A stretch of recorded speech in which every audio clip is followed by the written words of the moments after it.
So collectively today, Africa spends about $55 billion on security. The biggest misconception is we have to build much more precise firepower. What Africa lacks today is intelligence, sovereign intelligence. Can you break down for our audience what you mean by sovereign intelligence? Sovereign intelligence essentially means the capacity to collect surveillance data, analyze this data, and predict outcomes or insights on a particular attack across your infrastructure, your people, or your resources. Today, Africa relies a lot on foreign intelligence. The drones that is capturing data for us is not ours. The satellites is not ours. And that becomes a huge problem because Nathan Nwachukwu was 15 years old when he lost sight in one eye.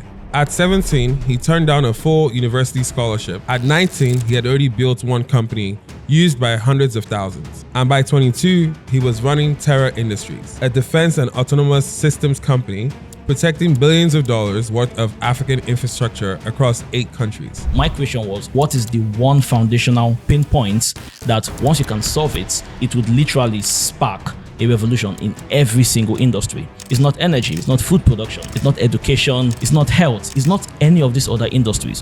What they all depend on is... Nathan, you raised $11.75 million. So my question is, when you are talking to clients, do they ever say, what does a 22-year-old know about defense? We see the tweets, and every single day what we see is we love Afropolitan. This podcast is underrated. This is the best podcast ever. But the problem is 82% of you are not subscribers, but I know you guys are watching. So I need you to click the subscribe button so you can join the Afropolitan family. Thank you. Nathan, so someone's going to click your specific video and they are going to maybe be on the way to work. Maybe they're winding down from a long day. Maybe they just want to hear what you have to say. So the first question I have to you that I want you to tell our Afropolitan audience is, what is a common misconception about the defense industry in Africa? I think first off is that the only way to tackle insecurity is by adding more firepower. Interesting. You know, the biggest misconception is we have to build more firepower, much more precise firepower. What Africa lacks today is intelligence, sovereign intelligence. You know, being able to understand previous attacks, being able to part out pattern recognition that can help you predict future attacks. And this is what has been lacking on the continent essentially for the last few decades. And this is what we are trying to do. So I'm going to ask something controversial because it's been the ongoing conversation as we record this podcast. So the other day, you know, they were talking about firepower, right? And they showed a map. And my concern was when they showed Africa, it was like, we have none. Like, it's like empty. Is that real? Is that not? Like, even though you're saying, you know, we don't actually need as much firepower as we need, you don't still think that is necessary? So it's, when you compare the firepower that, of course, Russia, the US, the major world powers have, you know, they have enough for the kind of wars they are fighting. The kind of wars we are fighting is not necessarily state-on-state wars. It's mostly with terrorist groups. You don't need to have ballistic missile systems. You know, you don't need to have submarines. You don't need to have a lot of the advanced weaponry that the West builds out. For what we have today, I'm talking Nigeria, I'm talking other countries, it's enough for the kind of war on terror that is currently raging. So it's relative, essentially. Okay.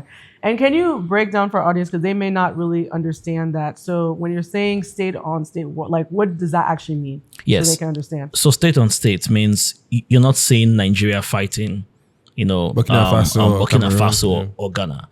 You're not seeing, you know, countries fighting countries. A lot of the wars in Africa are always internal conflicts, you know, mostly fighting terrorist groups, non-state actors that don't have their own level of sophisticated weaponry. You can't compare that to a state actor, you know, if you're fighting a nation.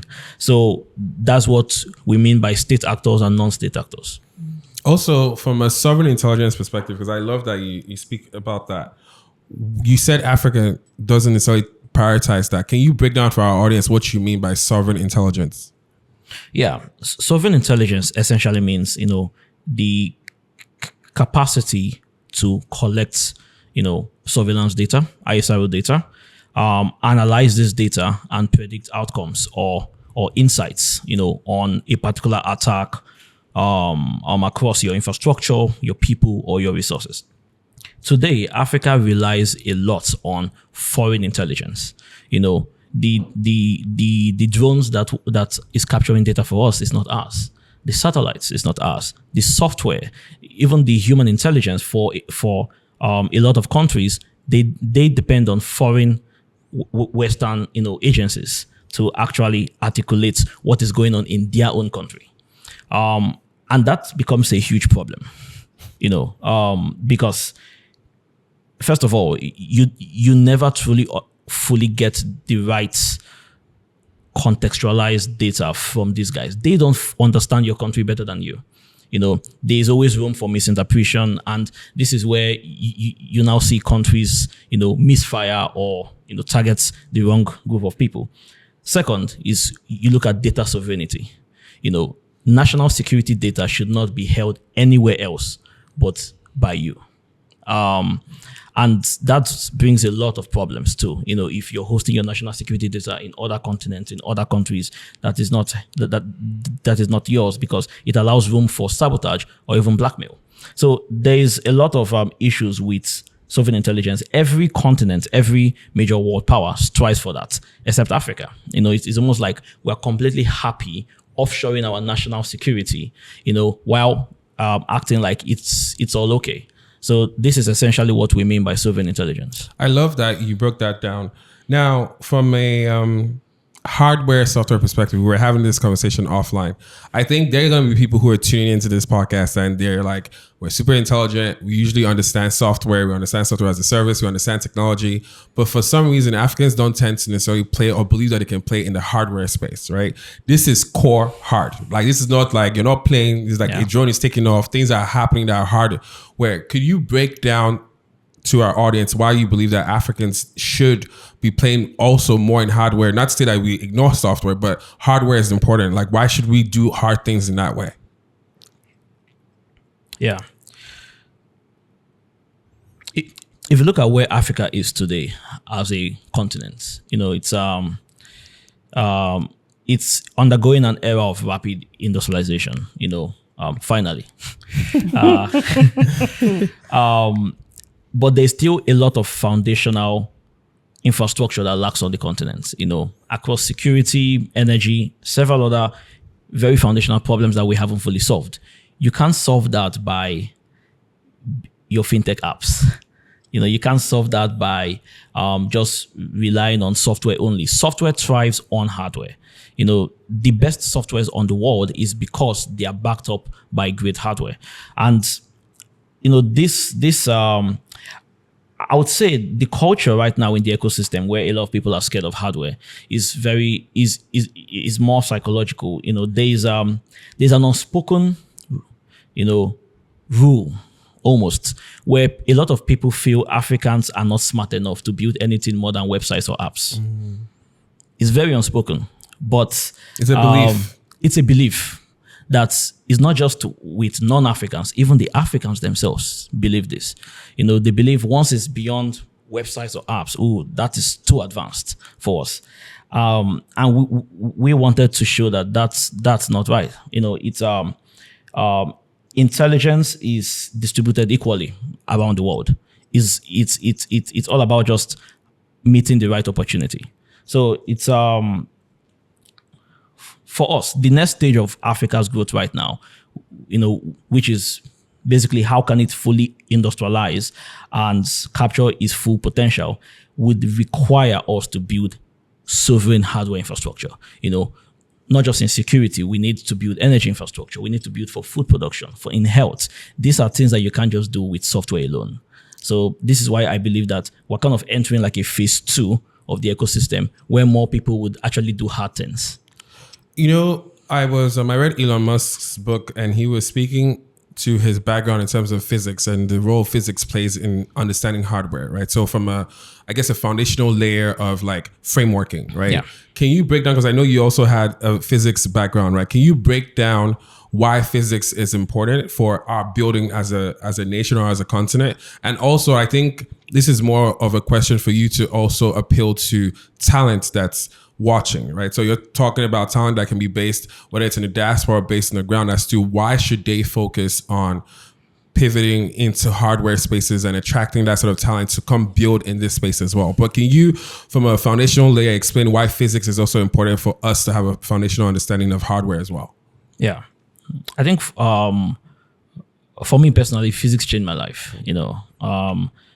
Was very active in the physics Olympiads. I actually wanted to be a professor of physics. Then I realized they didn't have money.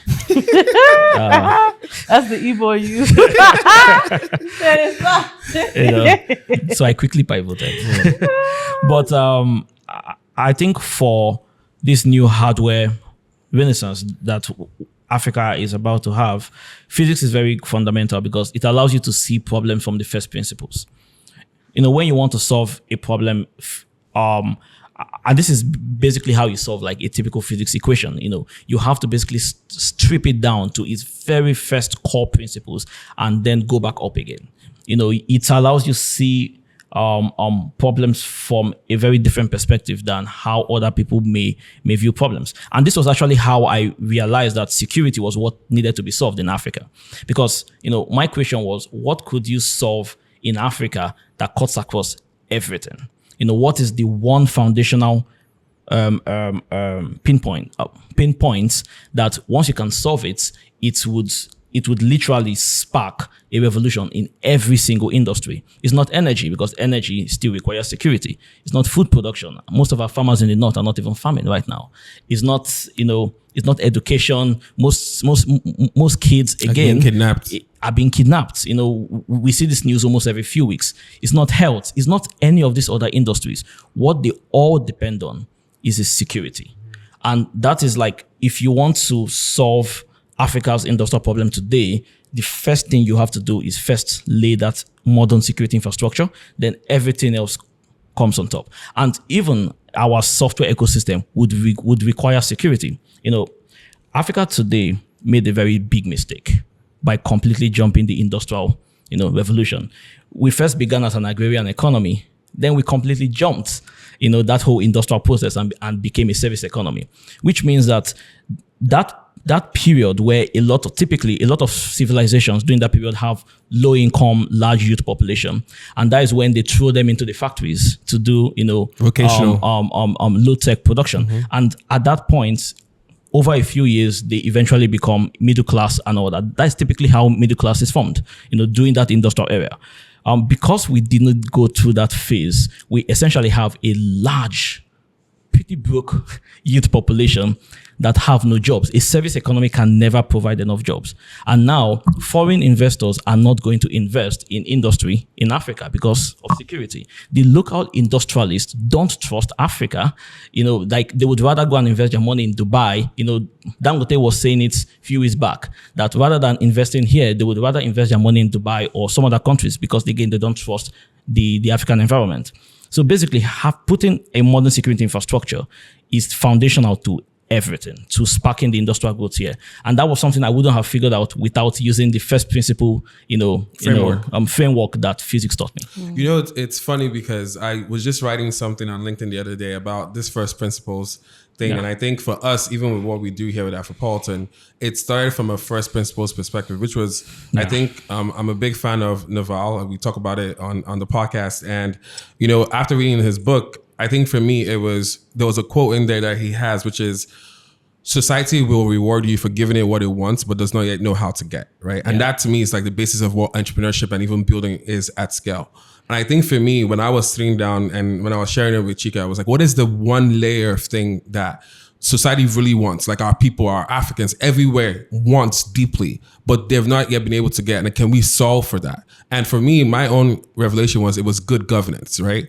But I'm now realizing when we're talking to you, like you've broken it down even to a sub-layer atom, where good governance might be the catch-all phrase, but under good governance, one of the things in good governance is security, right? Like if you don't have security, if you're not able to secure things, if you're not able to guarantee things that people are going to be safe underneath it, where do you go from there? But I wanted us to pivot to the fundraising journey, right? I think I wrote an article about Terra, like when you guys first raised, and I wanted you to, from your perspective, share what the journey was like for you, especially like you're walking into a room, you're talking to investors who may or may not be educated in this space, especially sometimes people from where we're from, right? And what did that look like for you guys to articulate your vision, help break it down to people? And I'm sure some people still don't get it, but what did that journey look like for you, especially for founders who are looking to go raise in hardware moving forward? What was your journey like?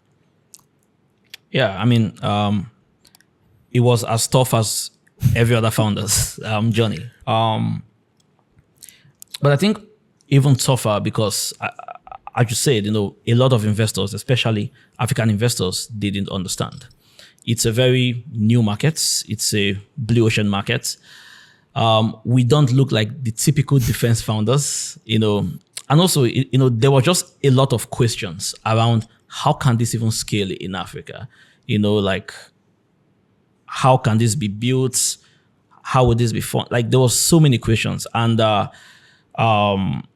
it was very tough trying to educate them because they are used to the fintech ecosystem. They are used to, funding those type of startups. Their entire expertise have been built around that. It's very hard to break someone from that framework. But I think that is slowly changing. They are starting to be a bit more open-minded. But eventually, we had to actually just go to the circles that understand. And that was what eventually led us to Silicon Valley. Our very first pre-seed, we had an investor that was actually my age. His name is Coco, Silicon Valley investor that put the first institutional, check backing for that round. And his entire belief was more philosophical and more geopolitical. He understood that where the world is going today, every continent would need a sovereign defense capability. The world powers today are retracting. The days of global hegemony is ending. Yeah. And we're entering an age of regional hegemonies, where the US now, in the Dunwood Doctrine, is focusing on the Western Hemisphere. Yeah. China is going to focus on theirs. Europe is looking inwards.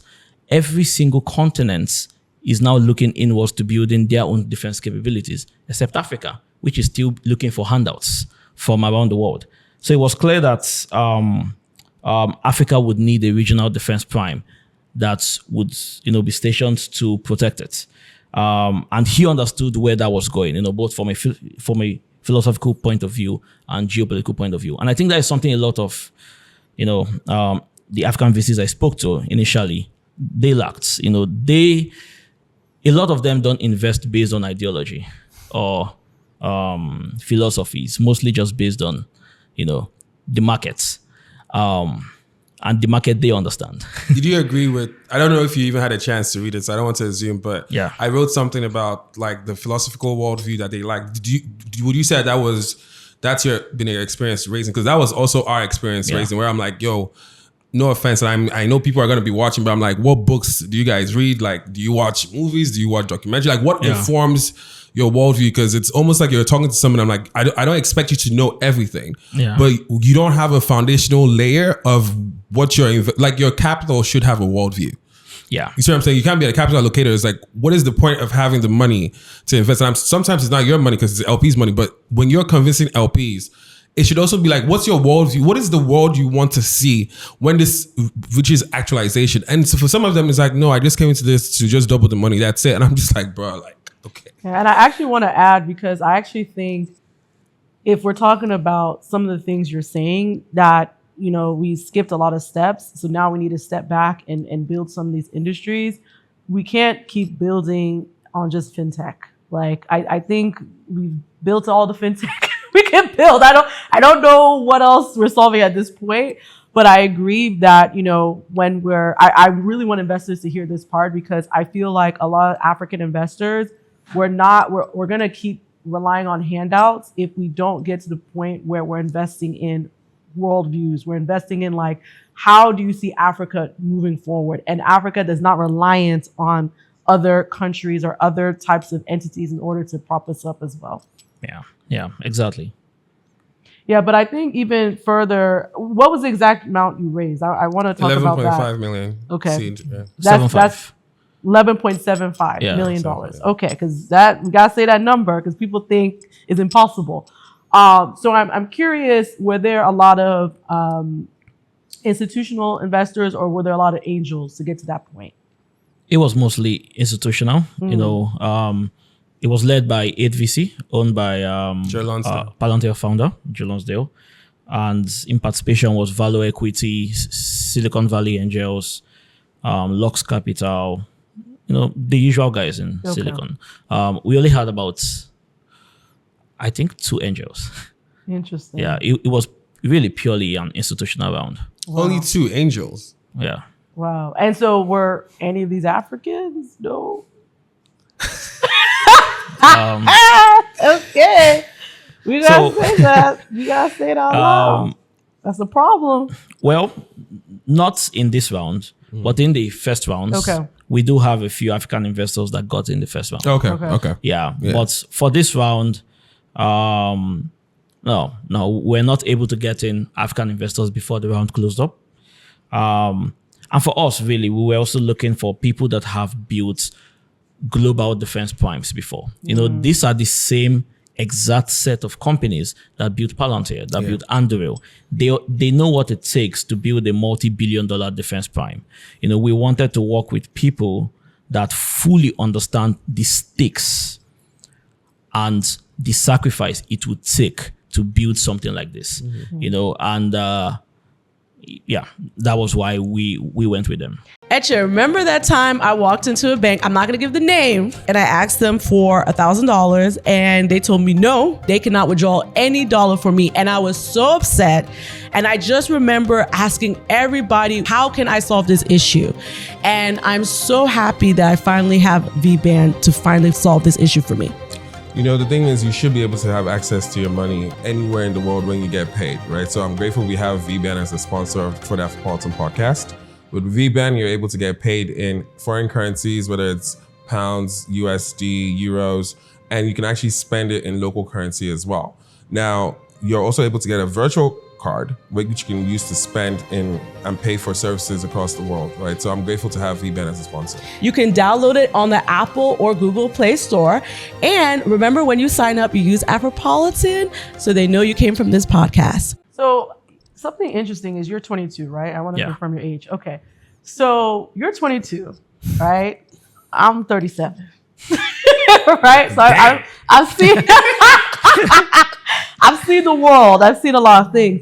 So my question is, when you are talking to clients, right, do they ever say, what does a 22-year-old know about defense? Not really.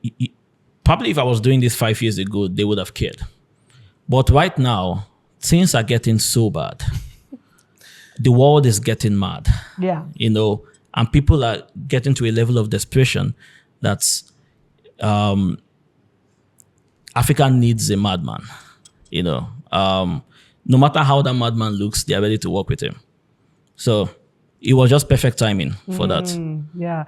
And it's so funny you use the word hedge money because, funny enough, I don't know if you saw the Canadian Prime Minister, right? You saw the word he used. He kept using that word specifically, right? So I'm even more curious after Davos. Have you seen like some emails come through? Like, well, maybe we need to, reflect on the type of, services you're offering. I'm curious. Have you seen an uptick or just more people being interested, just based off of those conversations that happened? I think in terms of geopolitics, it's the US will always be a strong partner to key countries around the world. I mean, the US is a good partner to Nigeria, to most of Africa, and they will keep on being a good partner.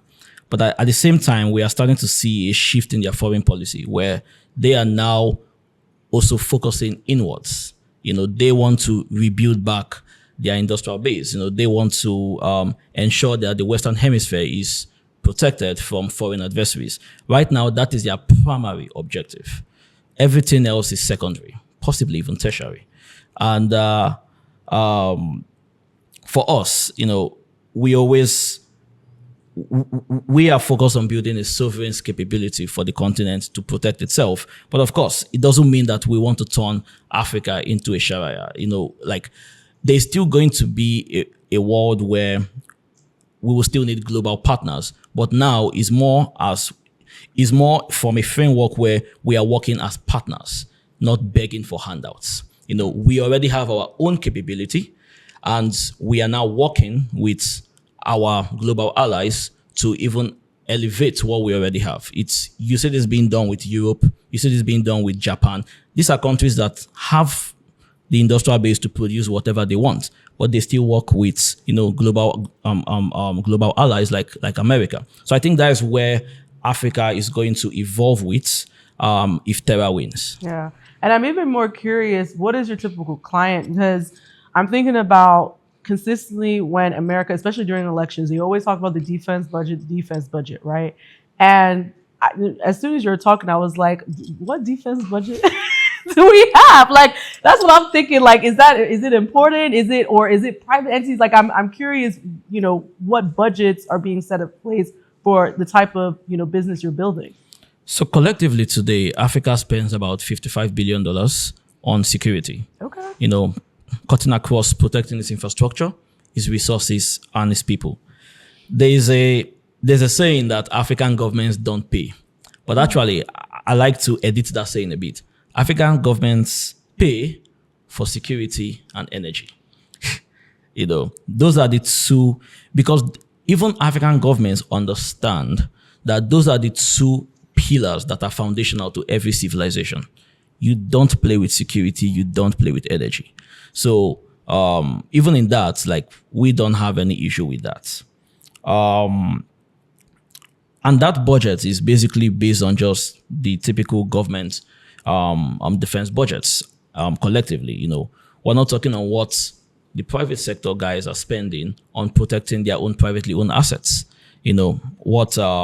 Because for Terra, we focus on both the government pipelines and also the commercial pipeline. We are working with privately owned infrastructure assets, power plants that are owned by billionaires and commercial companies, refineries, mines, a lot of oil and gas, and all that. Yeah. So those guys are collectively spending another few tens of billions.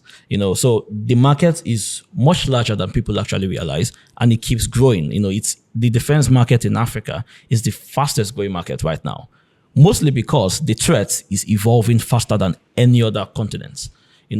These terrorists now are getting smarter. They are now using drones. We saw the news early last year. They're using drones now to attack several installations across the Sahel. So since as instability increases, that market is only going to get much larger, and it would, probably Terra won't even be enough. This market will probably have 2 or 3 winners. So this is where we see the industry going. I like this because I want you to break down for our audience what actually happens to a country, right? When critical infrastructure like pipelines, power plants are insecure, even if there's no war, right? So again, I think it helps to drive the value that Terra is actually providing here. Can you break that down for our audience? So if you look at a civilization today, let's say you're building Sims, like SimCity. If you want that civilization to run, essentially, you have to build some foundational pillars that will enable them run. You will need power plants for energy. You will need commercial farmlands for food production. You will need, refineries for the oil and all that. There's all this critical infrastructure that will need to be put in place to enable society run smoothly. Now, what happens if those infrastructure assets are attacked and blown up? In a matter of hours, that society is completely turned upside down. People don't understand what it means to live without those assets. Just try to think about what it will mean if all the power plants, all the refineries, our farmlands, our borders, the telecommunication towers, all of these assets are destroyed all at once right now. Suddenly, your communication is completely cut off from the world. Power is gone. In a few days, there will be food scarcity. People would starve to death. The borders will be porous, will be flooded with unwanted people we don't want. It will turn into basically an apocalypse.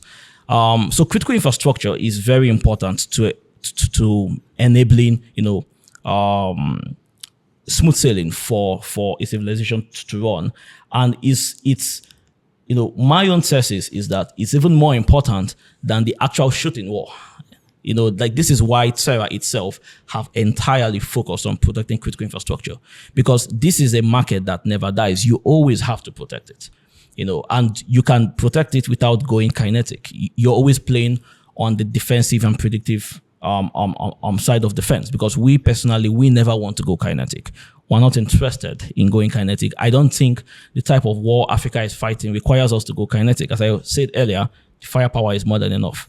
So basically just enabling, a large scale mesh network of defense systems all connected to each other, all sharing data with each other, and enabling our governments to now, rather than acting from a reactive point of view, they're now being more predictive. They're able to predict future attacks and intercept them before it happens. That is where we want to get Africa to. For our audience, could you break down what you meant by kinetic? Yeah, I was going to say.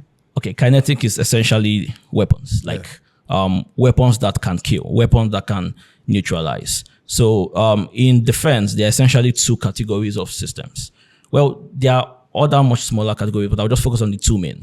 There is ISR, so intelligence, surveillance, and reconnaissance. That is where Terra plays. And there's kinetics, the people that builds the weapons that then destroy after ISR is done. Most of the global defense players today play mostly in kinetics. The Anduril, Helsing, only very few play purely in ISR, like Palantir.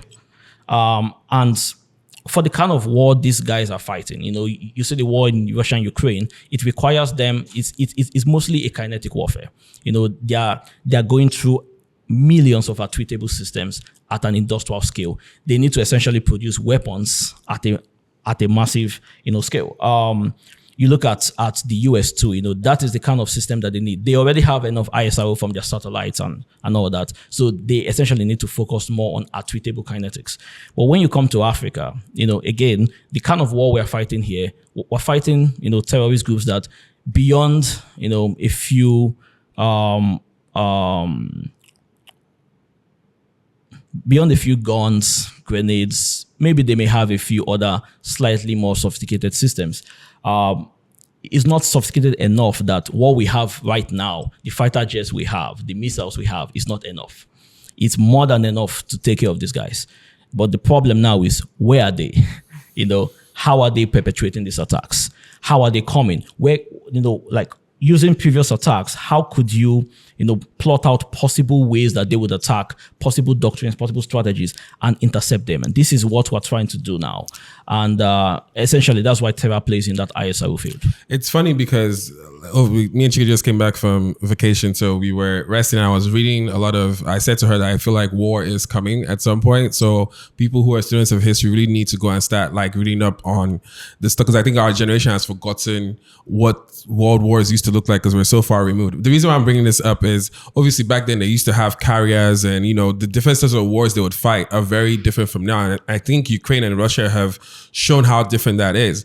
And going back to your point, it doesn't make sense to deploy a fighter jet against 10, 15 bandits, and some even just the fuel to fill up the jets is more than you would spend to do anything. So it doesn't make any sense. And I think I was reading that's where countries like Turkey and a bunch of these other guys have stepped up to produce drones and things that might be smaller cost to produce, but have much more bigger effects.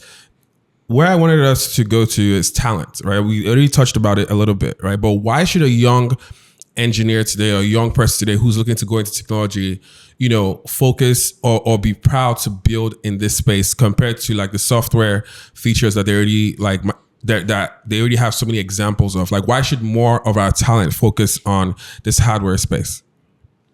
I think because it matters, very controversial opinion, but my personal belief is the smartest engineers, the smartest minds in Africa should not be wasting their time on SaaS. It's a complete waste of your time. We have much more fundamental, much more important, much more urgent problems to solve. And we need the best brains on those problems. So it's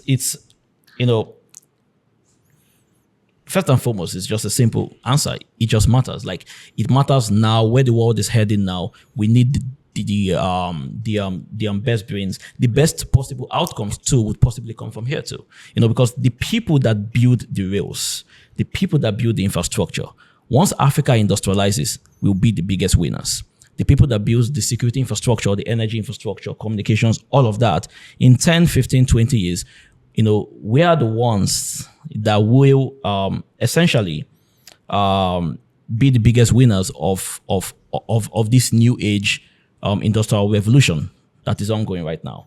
So there is much more upside rather than going to drag a super saturated market, that basically hasn't grown in the last 2 years, and second is cool as shit. Like, what possible stuff could you do that is cooler than this? Like, it brings a lot of fulfillment to everyone working at Terra today. I've never seen people that are so happy at Terra today. They come to the factory even when they're not even meant to come. Like, some of them sleep there. Like, they talk about what we're doing so much, because at Terra, it's a very mission-driven problem. When you talk about defense, this is not some abstract problem that everyone knows someone that has been affected by insecurity. It's either a family member, a friend of a friend, or sometimes even them directly. At Terra, we have people that have lost, like, families, friends, brothers, from insecurity, even I personally. So this is something that is very close to home, and beyond, the very beautiful compensation and payment package, by the way. Beyond that, people feel like this is a mission, like this is a battle for the soul and faith of Africa, and we have been bestowed upon this to essentially lead the charge. So it's we're currently hiring, by the way, so reach out and yeah. But actually, I have a follow-up question to this. So since you gather a lot of intelligence, literally, I'm curious, because you're saying, you have a great brain, have a future among you, don't waste your time in SaaS. What other industries out of defense are you literally seeing that you feel like some of these brains need to go into, that you think there's a blue ocean? Energy. Energy. Sustainable energy. Our energy infrastructure today is not nearly good enough to power Africa even in 25 years. With the current trajectory of Africa's demographic growth, population growth, the amount of industries that will be needed to sustain the continent, we need a very robust, sustainable energy infrastructure. And I think there's going to be a second energy wave coming, but it won't be the old guys, and it won't be the typical ways that we are seeing today. So I'm very excited about energy, really. I keep track of that market a lot. I read up a lot on what's going on there. I've made a few angel bets myself, to be honest. So energy, communication. Again, because of the current demographic growth, there is, I think in a few years, close to half a billion people that would need to be onboarded, on a new communication infrastructure. So essentially, for me, it's very, very basic, things, even food production. We need more sustainable ways to boost urban food production now, because we can't entirely depend on rural food production, like the way we have been producing food, is not fast enough. It's not efficient enough to support the large population of Africa. We need newer, more efficient, much faster ways to do things. So these are some of the industries I think are going to be gold mines very soon. And yeah, I think we need more builders that are building big projects here. It's funny because a couple of years ago, I think it might have been pre-COVID or during COVID, I was reading something about how the Chinese government was intentionally stopping, or at least trying to, encourage the best brains to not just be going, because I think they realized and woke up and realized like their best brains were leaving college or leaving high school to go and start working at like TikTok type companies or Facebook type companies. And like, how can the best of you be dedicating your brain space to like gamification of getting people addicted to scrolling? Like that doesn't make any sense. Like we need people in, what do you call it? Even like the EV market or these different markets like you just talked about, the hardware stuff, right? So I remember reading that and being taken aback because I was in a position where I was seeing the best of us who were even Africans graduating from these schools abroad and like, hey, I'm going to go work at Facebook. I'm going to go work at TikTok. And I think at that time, you're proud to say you work at those companies because that's the Nigerian American dream. You're properly job out. But then when you sit back at it and you say, but I'm literally one of the best at what I do, to whom much is given, much is required. And you're telling me what was required from you is to allow somebody to scroll on Instagram. That's diabolical, right? And I think that's why I love this conversation, because I think a lot of those talents who are watching are slowly starting to realize like, look, you've japad, your beard now connects, your skin is glowing, you've been at Facebook for 5, 6, 7 years, you've vested some stock options. You are now needed to come back home or in some way or fashion contribute to building things that will actually impact the vast majority of our people. Like our best minds cannot be stuck working at a TikTok or working at a Facebook. Like I'm sorry, like after 2, 3, 4 years, make your money, but it's time for us to like Nathan is saying, like time is of the essence. We need actually our best minds to pivot. Where I wanted to now go take this conversation to is we talked about philosophy back then, right? Or a couple of minutes ago. We grew up in a world where globalization was the thing, right? And to be fair, if we give a good account, globalization seems to have worked out for countries like China or for the vast majority of countries who are looking to develop, right? What is your philosophy? Because obviously in this current environment, it does benefit Terra, right? When you step back, and I think you might be a student of history a little bit, right? When you analyze globalization and this retrenchment that's happening, are you pro globalization? Where do you think globalization ended up being like a good thing, and what were some of the downside effects of it? I just want to get your philosophy and worldview on that. Yeah.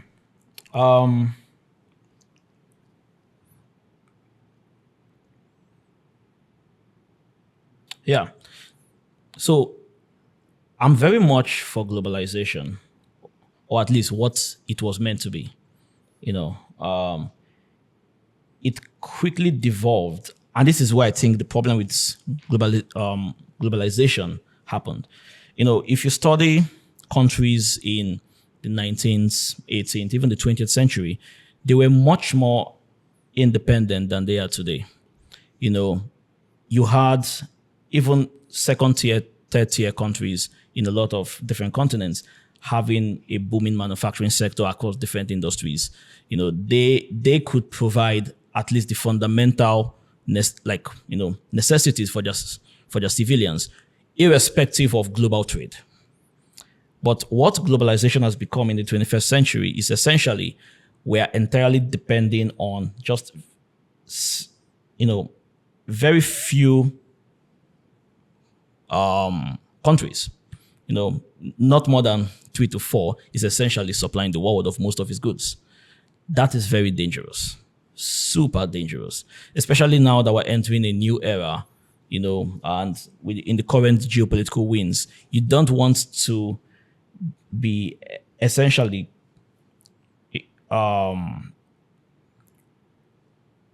dependent on foreign powers, for your normal day-to-day life. So I think I'm all for what's actually going on right now, of everyone basically looking inwards, retracting back to their regional spheres of influence, building up their own industries. But I still support leaving the global markets open. So it's going to be a mix of both, where we are all building our own industries. Of course, not everyone, for example, there will be no one, at least for the next foreseeable future, would beat the semiconductor industry in Taiwan. Yeah. You know, the automotive industry in Germany would always remain competitive. I think every country has something special to offer to the world. You know, is about finding that special thing now. But every country can have specialized industries that nowhere, like you can't get it at that quality from anywhere else. And it's about, you know, looking inwards, building up those specialized industries, you know, ensuring that the core fundamental things your citizens need to live is also localized to a certain degree, but leave the global markets open. So I think, hopefully, you know, I mean, we're still watching. We're still in very early days of this new phase. Hopefully that is what happens.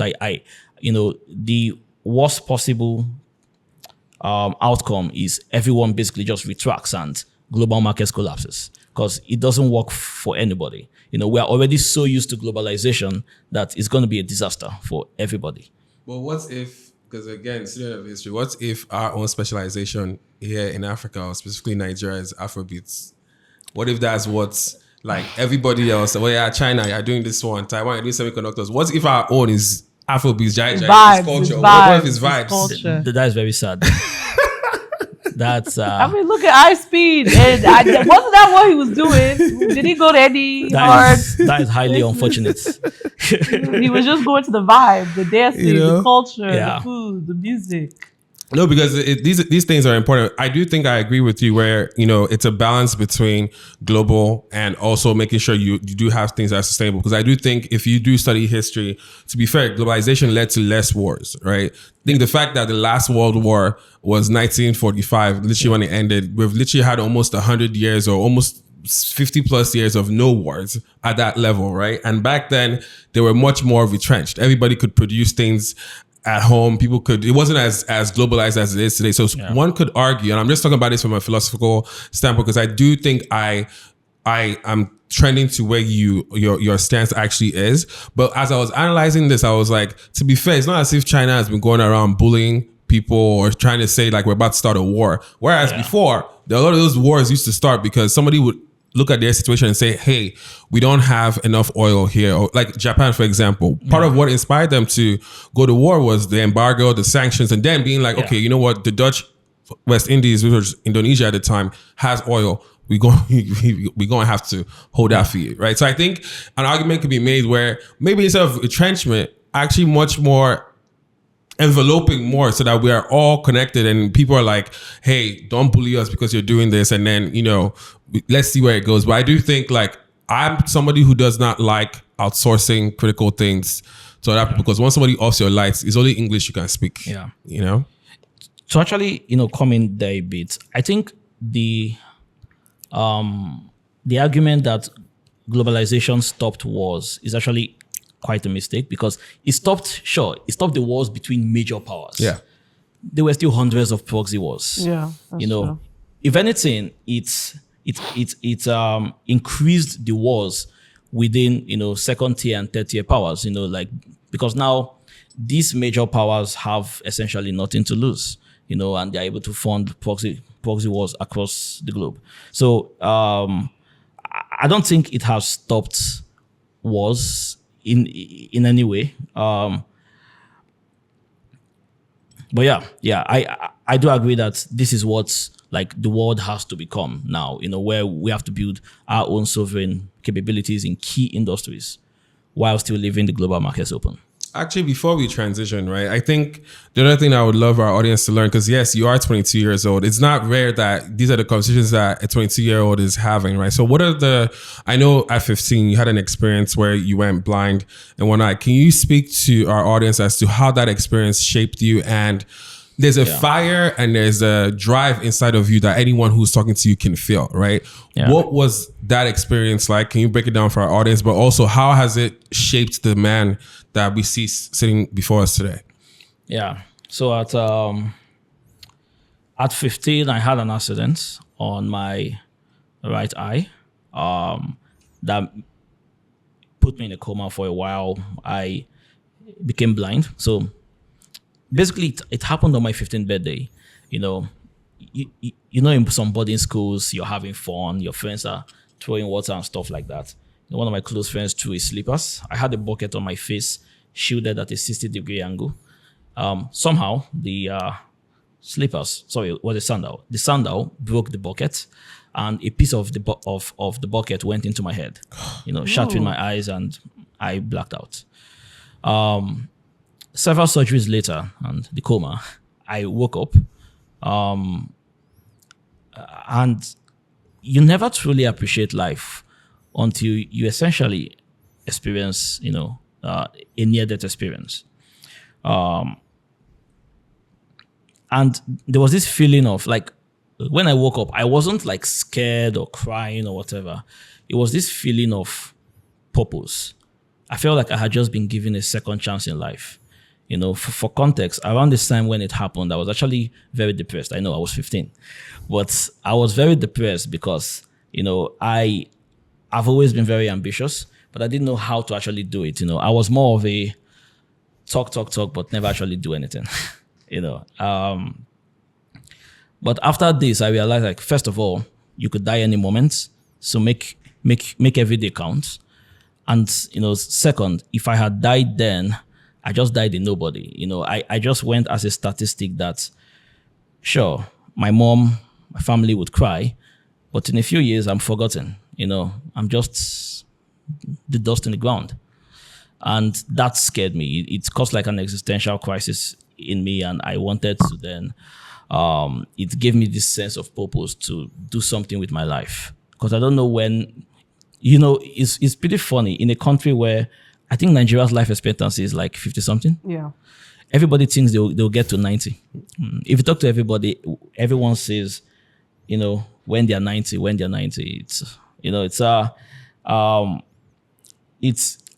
I think that was like a very transformational experience for me, and after that, I just never got scared of anything, because like it's once you've experienced that, there's nothing that can scare you. Like, you're not scared of death, you're scared of dying in nobody. And I think that has been like, that has given me a level of audacity that, that I can't really put in words. How does that make you relate to, because obviously we're also entrepreneurs on the couch and there's a level of ambition we also have. How has that shaped how you relate to family, friends, even co-workers, right? Because even I want to tie that back into what sort of person would thrive at Terra, right? Because I think sometimes when I think part of my own journey to start with a near-death experience too. Yeah. And, there's a lot of, even Chika too dealt with grief that was also a death experience too, that like just unlocks something where you're like, look, we're not here to be statistics. We're not going to be spectators in the arena. We're going to actually jump in and see what we can do. How has that related with, how has that defined how you relate with people? And the reason why I'm asking this is sometimes you're so ambitious that slowing down or being present is not available. And I think for me at 22, bro, like I'm 35 now, right? I've learned the trade-offs that you actually make in real time, where like you're so ambitious, you want to do things, and then you look back after 10 years and you were so ambitious that there's a disconnect. And you, at the time when you're making those choices, it's worth it. Yeah. Then when you get to a certain age and you look back and you're like, maybe I could have, balanced out here and there, right? So I want to ask you specifically, like, do you think about that? Like, because I can feel the fire, I can feel the passion. You remind me of Ingi too, when I first met Ingi at 24, 25. And it's the same thing. I'm now saying extrapolating 10 years from now, right? Yeah. How do you balance the relationships where there are things you're going to have to be present for? But then answer that question, then answer the sort of person that thrives currently at Terra as well. Yeah. Naturally, I am quite introverted. I don't really like people. But I think it's... So building this company, essentially, increase that even more. So beyond when I'm like working and all that, in my private life, I pretty much keep to myself most times. It's a sacrifice worth making. there are certain times you have to make certain sacrifices. It's not every time you get an opportunity to do something that could actually change everything. And I think for me, that is the way I see it. So I know I'm missing out on a lot. I've basically been working from the moment I lost the eye. So basically since I was 15, I've not had a lot of experiences in my life, but the experiences I do have, you can't trade it anywhere. It's something that I'm actually very proud of. So yeah, it's just one of those things where I think what I'm doing is so important for the continent. It's so big for the continent that someone has to basically take one for the team. I agree. I think I will also circle back with you in 10 years to see not that the ambition has died or any of that, but like what nuances have been introduced to it where I can maintain this ambition and what it is I want to achieve. But what else have you learned through the journey as well? Yeah. And I'm curious, at this stage of your life, what values are non-negotiable for you? Values with me or values with you. Yeah. And sorry, you can also tie that into the Terra question about what sort of values would you want somebody who's working at Terra to have? But yeah. I think it's people that see life beyond, like that's, okay, for me first.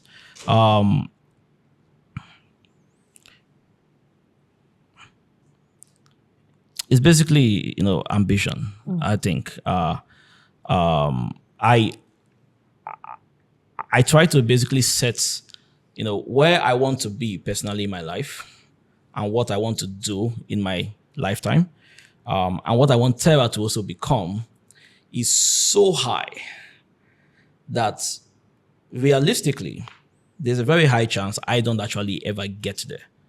But it is so high that it's basically you aim for the stars, you fall on the moon kind of situation.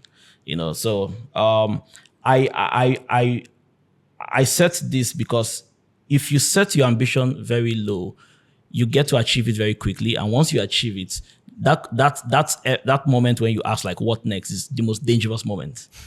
Because once you're asking what next, it's very easy for you to like get distracted and stuff like that. So I like to set very almost unrealistic, goals for myself that, I know within myself, very low chance of actually doing this, and to be honest, most times I've actually done it, but it just helps me keep focus. It helps me keep focus. I don't think in my lifetime I'll ever finish everything I want to do. And that is good because I must not ever relent throughout my life. I have to keep at it. The gas has to be full pedal, till I'm able to at least come a bit close to what I think I need to do while I'm here. And for like the people that are coming, that will be working at Terra, it's all about that. Like one question I always ask everybody when you want to work at Terra is like, what do you want to do with your life? It's a trick question, essentially, because I want to know your own ambition, independent of whatever job you're applying for. If I'm hiring you for a job and I ask you what you want to do with your life, and you're telling me that this was your life's goal, I know you're lying. You didn't see the ad you like last week. How's your life goal? Or you're telling me that you want to do this for 50 years. I'm like, bro, I may not even be doing this for 50 years. Like, what are you doing? So it's like they need to have a larger goal for themselves. Then it's more realistic that, okay, Terra is going to essentially be, just a parting way for you towards your own goal. It's just going to play a role in your own journey. So I think that matters a lot. And people that really deeply care about the mission are going to pay you well. You're going to get a lot of amenities. We are probably one of the best paying startups in Africa today. Ask our engineers, they are enjoying. But you have to deeply be passionate about what we're solving because, as I said earlier, this is a struggle for the fate of the continent. If you don't care about this, you won't you wouldn't put in that extra edge, that you don't know how many people that would save. You don't know what that extra edge, that idea that you presented, that feature that you added either on the software or on the hardware, you don't know what that could save. It could save a few hundreds of people. It could save thousands. It could save an entire country from an attack. So what we're doing is very important work, and I think that is what matters to us. Can you name one of the ambitious goals you have that you don't think you'll be able to achieve in this lifetime? Personally, for you. Yeah, personal. I want to single-handedly, if possible, push Nigeria towards total industrialization. The potential of this country is just too much. Every time I think of it, it's like I want to go mad. I have never seen a country more blessed than Nigeria. And for me now, it's about focusing on the pillars that the country would need to unlock its industrial potential. I don't know if I'll be able to do all of it. I don't even know if I'll be able to even do half of it. But I think it's worth trying. I have time on my side. So I think for me, that is one big personal goal for me. Hopefully we're able to, even though I do a small part of it, some other people can do others, and, collectively we can then make it happen. So Joe Lonsdale, he's co-founder of Palantir. He led the 11.5 million seed fundraise with his VC firm 8VC. Yeah. What was the pitch that landed with him to enable him to bet big on Terra? What was his own geopolitical, or you don't even need to go there. What was the pitch that landed him? I mean, Joe is one of the smartest guys in Silicon Valley. He deeply understands where the world is heading. He did this with Palantir, essentially saving the West when it was at the brink, Sorry, saving the West in what sense, so that our audience understands? Saving the West when it was at the worst of terrorism, Okay. At the brink of collapse from terror. Palantir was started after 9/11, and their entire goal was saving Western interests from terrorism, protecting Western interests from terrorism. Is essentially similar playbook here. Terror right now is at its worst in the last 10 years. And he saw an opportunity,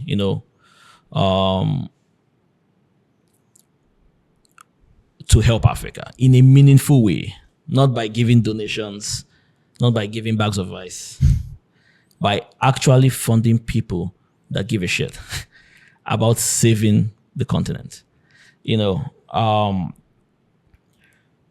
So for him, this was a no-brainer. From the very first day that I spoke to him, he instantly got it. He knew why this needed to exist. He knew the opportunity here, sure, from a financial point of view, but he saw a much larger opportunity, and that is the opportunity to save an entire continent. The industrial potential of Africa, if we can lay a modern security infrastructure, that is the real opportunity here. And that is something that excites every single one of our investors. So it was pretty straightforward on that. And obviously, you guys manufacture in Africa. What went into that specific decision? Because, like you said, you could have chosen to also outsource manufacturing to China for even different reasons. So what went into that decision? Yeah, I mean, if we went the easy way of outsourcing our stuffs from China or wherever, first, that is going against the entire idea of sovereign defense capability. We might as well just buy it and plaster our sticker there, But second, sovereign intelligence, what it really means. Okay, let's look at Palantir again. Palantir basically builds the largest intelligence network in the West. They are almost everywhere in the West. They're helping detect and track terrorists on large scale, at a large scale. Now, Palantir did not need to manufacture anything because there was already existing surveillance infrastructure for data collection. They just had to build the software layer over. Now, when you come to Africa, the pre-existing surveillance infrastructure here is just essentially old analog CCTV cameras from China that their NVRs don't even allow you, super technical now, their NVRs don't even allow you to even integrate, to integrate any sort of software capability over. So essentially, we had to build both the hardware infrastructure that is collecting data and then the software layer that is ingesting this data, fusing it from multiple sensing capabilities and analyzing and tracking the threats. So we had to do two things at the same time. This is why we built the hardware infrastructure, because there was no pre-existing infrastructure to layer over. And also, for true data sovereignty, we had to ensure that every step of the way it belongs to us. Because if we're collecting the data with external hardware and the software is now being analyzed by us, that is already a breach. If we're collecting the data with our own hardware and the software is being analyzed by them, by the foreigners, that is also a breach. We have to control that end-to-end ecosystem to ensure we control not just the experience, but every point of data leak is essentially covered. Yeah. What needs to happen for there to be 100 Nathans building in hardware, right? What do you think the environment needs to encourage to have more of our people coming into this space building in hardware? I think just basically more local capital. I was fortunate, to have access to Silicon Valley. Many people won't be, and their dreams would die here. There needs to be more local capital, especially risk capital.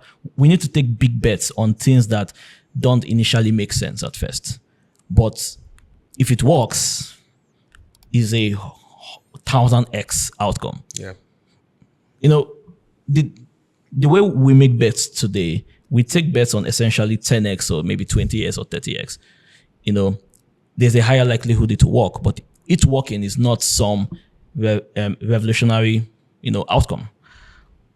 But the most transformational companies in the world today are those companies that there's a very big chance you are just wasting your money investing, but that slight chance it works will change everything. And those are the companies that change the world. And we can't have those kind of companies here if we're not, throwing capital at founders that could build those type of companies. There is something that I always tell friends and,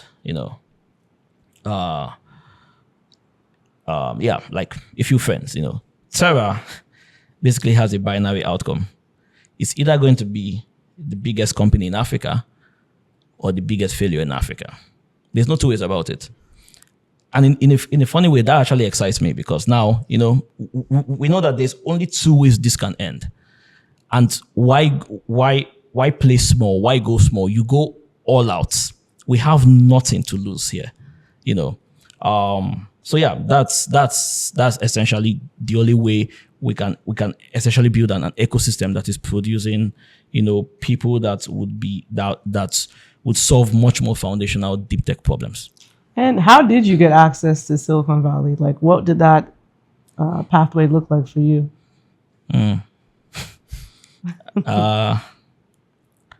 So it's I honestly have no idea. I just woke up one day and saw their number. But really? No, I'm joking. But I've been in this ecosystem for a while now. Even though I'm 22, I basically have 7 years experience here in this ecosystem. Wait, and do you mean defense or tech? No, startup. He had it in a startup. Yeah, okay, combined. Okay. Startup, yeah. Okay. Because you were in education first. Yes. Yes. Okay. Combined. And people watch. People notice everything you do. Over time, I was able to build up good credibility around myself. And I also built relationships over time from class days that paid off big time when I finally started Terra. A lot of these relationships I started building out during class days, they were with investors in Silicon Valley that typically backed like deep tech, they backed SpaceX, they backed all these sort of companies. So they would not typically back, like software. a SaaS edtech platform. But I still kept that relationship and was always just, talking to them and all that. When I started Terra, and it really started like taking off and growing and picking up a lot of traction, they got interested very quickly. And we started nurturing that relationship. And eventually, in Silicon Valley, everybody knows everybody. Yeah. It's kind of like how the ecosystem is here. It's we got intros to more people, and as long as you're doing the right thing, word of mouth is essentially the way you get connected to these guys. And the rest was history. And you're not just necessarily focused in Nigeria, you're all across Africa as well, right? So I want to talk through, because a lot of the people in the audience might understand B2B, understand B2C, but you guys are B2G sometimes too, right? Which is like you're literally selling to governments as well. What does that process of closing governments look like? I think for those of us who've even ever have to dealt with any African government, how slow sometimes that process can be like nerve-wracking. But you did say and mention like actually African governments do spend on two things, energy and security. So what does that look like in closing? Because I think I watched a video where you said for a lot of them it's really show and tell. Like, don't come and be telling us like what you plan to do. Is the drone taking off now? Is it being able to, can I see it in real time? So what does that look like to close these sort of government contacts? Yeah. So it's been a very new experience. I'll say that. So at Terra, we mostly do B2G.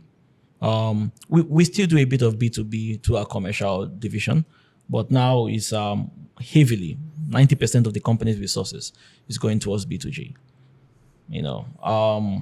So the way defense contracting is done in Africa is fundamentally very different from how it's done in the West. In the West, it's very bureaucratic. It goes through several steps.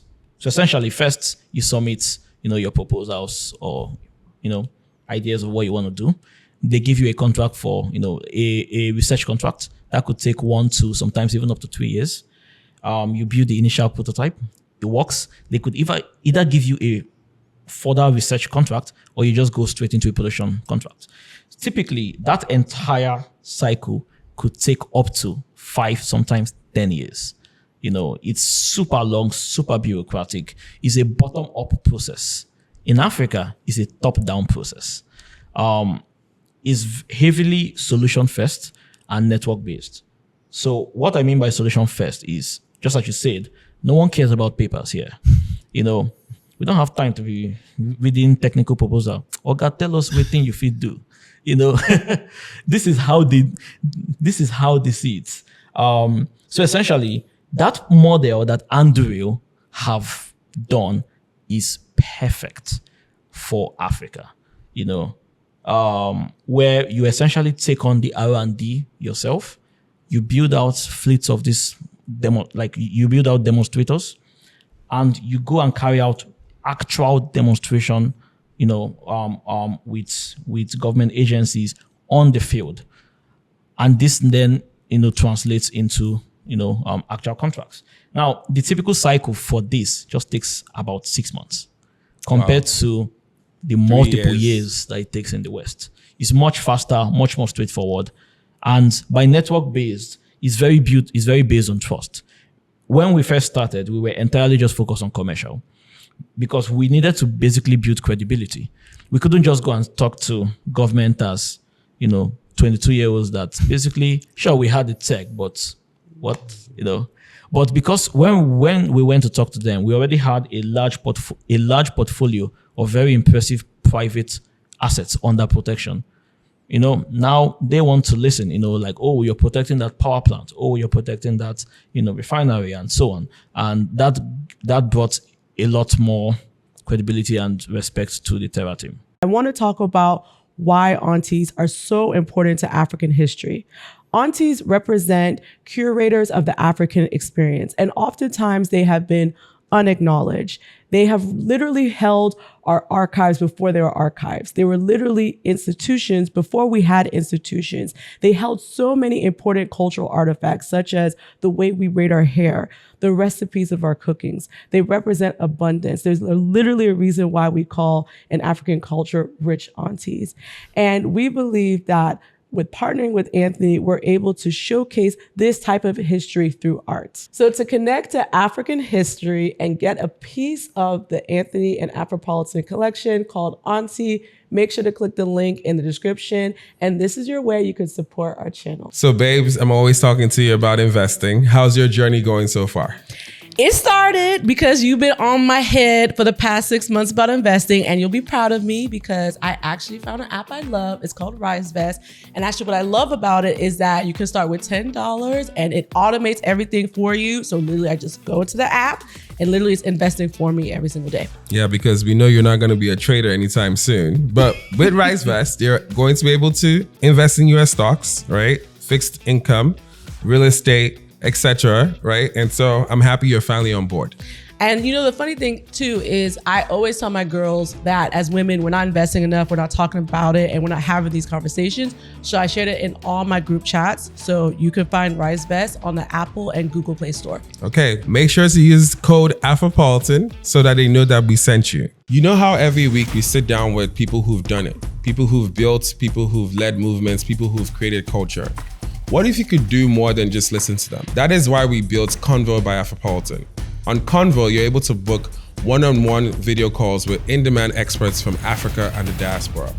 Go to convo.vip to get access to your next mentor, because sometimes one convo can change your entire path. So we're going to transition to our rapid fire segment, which is where we hit you the first question and the first thought that comes into your mind. That's what we need from you. Is Pan-Africanism realistic or romantic idealism? It's realistic. Nigerian tech ecosystem, overhyped or underhyped? Underhyped for now. We said for now. What's more important for Africa right now? Software innovation or hardware manufacturing? Hardware. What's your favorite Nigerian food? I don't eat Nigerian food. Really? Yeah. Wait, why? So what's your favorite food? I don't have a favorite food. I just eat egg. Really? So is it like you just eat to sustain? Like Basically, I just eat not to die. That's so. When did that start? Like 10 years ago, for some reason, I just stopped eating a lot of food. So I don't eat a lot. Like in terms of variety, I just eat three things over and over again. So egg, spaghetti, and meat. And meat. Chicken, beef. So no soups? No ofe, owere, no nothing? Yeah. Damn, brother. Okay, what's the one superpower you wish you had? One single one? Superpower that you wish you had? To stop time. Yeah. Why? Why is that? You always need more time. Favorite African founder except yourself, of course?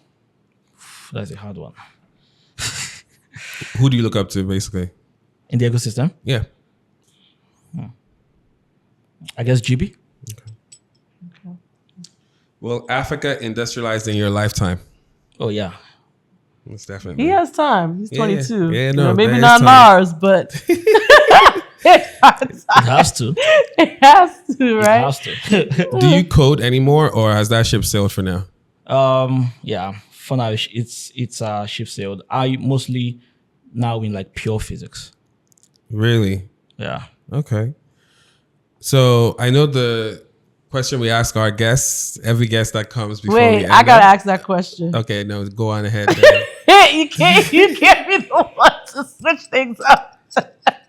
Let's switch it up last minute. Yeah, he's trying to switch things up. Okay, so the last question we ask every single guest on the Afropolitan podcast is, who do you want to see in that chair, and whose story do you think needs to be told? Like, does it have to be someone popular? No, in fact, that's the best ones are not popular. My co-founder. Yeah. he has a very interesting personal story too. Interesting. Yeah. Also, could you speak on how you guys even met? We didn't even touch on that. Like, because co-founder relationships are so important in building any startup, right? So what does that look like in the symbiotic relationships you guys had, especially going into something this hard? Like, yeah. Well, we met where all great men meet, Twitter. We met on Twitter 3 years ago. 2. 3. Oh, 3. Okay. Yeah, 3 years ago. He reached out. Back then, he was doing something else. I was doing something else. And, we had shared interest in robotics, physics, and we were just basically bouncing ideas off each other. Every now and then, we just have a call and just talk about a lot of random things. There wasn't really any, we didn't plan to actually start a company till 2024. It was sometime he eventually sold his first company. And sometime in 2023, late 2023, we now started to seriously talk about where the world is headed. It was now more philosophical and geopolitical. That was actually what led to this company. It wasn't we're okay, we have a product now we need to sell, or there's money in the market. It was purely from a philosophy and geopolitics standpoint. We saw where the world was heading post Russian Ukraine invasion, and it was clear that the time for an African defense prime is now. And we just said, let's just start it. What could possibly go wrong? What was it about the Russia-Ukraine action that made you guys think this is where the world is going? What specifically did you see around that? I mean, that changed everything. The entire geopolitical winds of the world changed after that.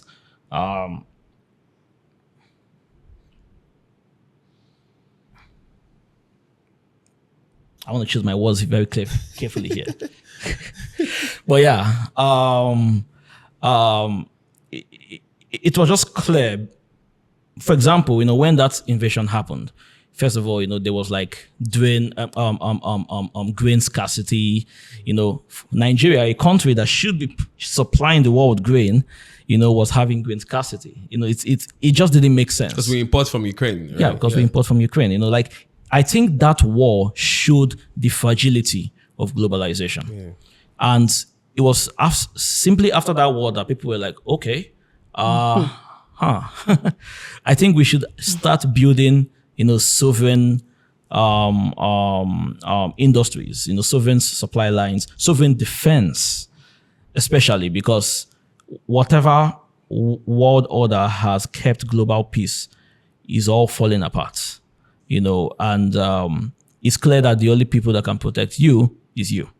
So yeah, I think that was a huge booster for our ideology. Okay, so I definitely want to piece that a little bit more, but that's on a philosophy standpoint, because I can definitely have that conversation with you offline, but I'll have a little bit of it with you here. Is that not also somewhat of an illusion in the sense of when you look at prior to globalization, there were countries that had invested in defense, right? But if you think about it from a Greek perspective, the strong do what they can, the weak endure what they must, right? Canada, 41 million people. This is straight math, right? 41 million people, America, 300 million people. Russia, 150 million people. Ukraine, maybe 30 million people. China, 1 billion people. Taiwan, maybe 200 million people. Bro, I don't know what defense you want to be defending, but at some point, you're going to run out of human bodies, which is literally part of the equation. Or maybe all of us just get nuclear and then we hold nuclear on the side and then we're like, okay, shot. How you want to do it? So we're all good to go. That math would have made a lot of sense probably 100 years ago, but autonomy has become a leveling playing field. Now with drones and other unmanned systems, those are force multipliers. Essentially, the only thing stopping you from not producing enough to defeat your enemy is your own industrial base. Yeah. Okay. It's not how many humans you can throw to the field anymore. So you could even see countries with 5 million, 7 million population, holding back countries with 100 million, all because they have built sustainable, military industrial complexes. So the days of, because if you're going back from the math of like World War I, World War II, essentially it was one machine to one human. Yeah. Every machine was manned. So at some point, yes, you will run out of men. That was basically what Germany ran into. You can't fight the whole world and expect, to win, except you have like 500 million people. But if you're now looking at, the way warfare is fought today, you can essentially have one to many.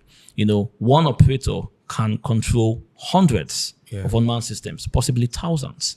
That changes the entire equation. That's a really good point, because if you take, for example, Taiwan with the semiconductors, and they've already had almost 20 plus years of compounding in that specialized field. Yeah. You can imagine them like building enough drones to cover the entire continent. And then what do you then do with that at that point? Exactly. And if anything, it gives you leverage where somebody has to think twice before even coming to you in the first place. Exactly. I love that. I love that. Thank you for giving us that perspective too, Nathan. Thank you. Well, I appreciate you, Nathan. Thank you.